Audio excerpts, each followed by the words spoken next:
এবং মানিকগঞ্জে ধর্মপ্রাণ মুসলমানদের বিরুদ্ধে যে মামলাগুলি হয়েছে অনতিবিলম্বে মামলা প্রত্যাহার করতে হবে। বাক স্বাধীনতার সীমা থাকতে হবে। দেশের ধর্মপ্রাণ মুসলমানদের বুঝতে বাকি নাই যে তারা ইসলামের দ্বারে কাছেও নাই, তাদের দ্বারা নির্যাতিত, তাদের দ্বারা দূষিত। আজকে সোশ্যাল মিডিয়াতে বিভিন্ন জায়গায় প্রচারিত হচ্ছে কোন বিবেকবান মানুষ তাদের পক্ষ অবলম্বন করতে পারে না। তাদের প্রধান উপদেষ্টা প্রেস সচিব তিনি বলেছেন বাউলদের উপরে যারা আক্রমণ করেছেন তাদেরকে গ্রেফতার করার নির্দেশ দেওয়া হয়েছে, তাদেরকে গ্রেফতার করার জন্য তৎপরতা চলছে।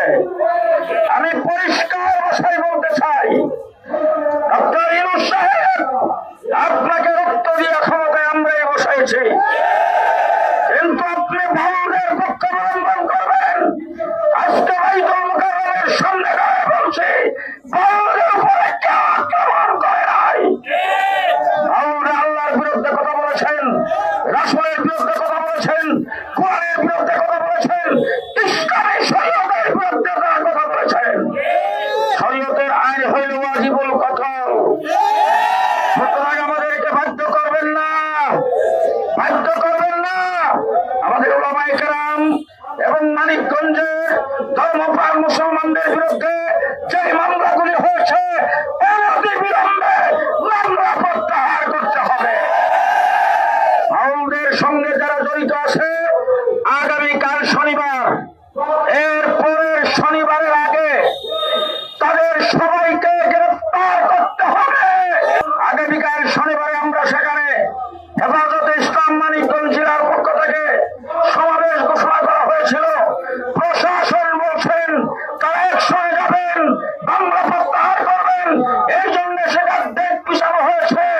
আগামী শনিবারের পরের শনিবারের আগে যদি মামলা প্রত্যাহার করে না হয়, তাদের সবাইকে গ্রেফতার করে না হয়, এরপরে শনিবারে মানিকগঞ্জ অচল করে দেওয়া হবে। 17 বছর জোর জবরদস্তি করে জনগণের মেনটেনের বাহিরে যারা ক্ষমতায় ছিল, এক সময় তারাও ক্ষমতায় টিকে থাকতে পারে নাই।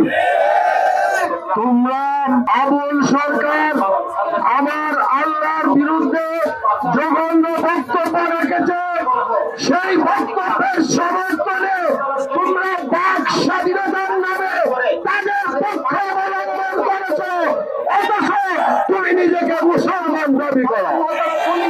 মনে রাখতে হবে, বাক স্বাধীনতার সীমা থাকতে হবে। মুখে যা ইচ্ছা তা বলার নাম বাক স্বাধীনতা নয়। মুখে যা ইচ্ছা তা বলবে আর সেটাকে বাক স্বাধীনতার নামে চালিয়ে দেবে, তৌহিদি জনতা এটাকে সহ্য করবে না।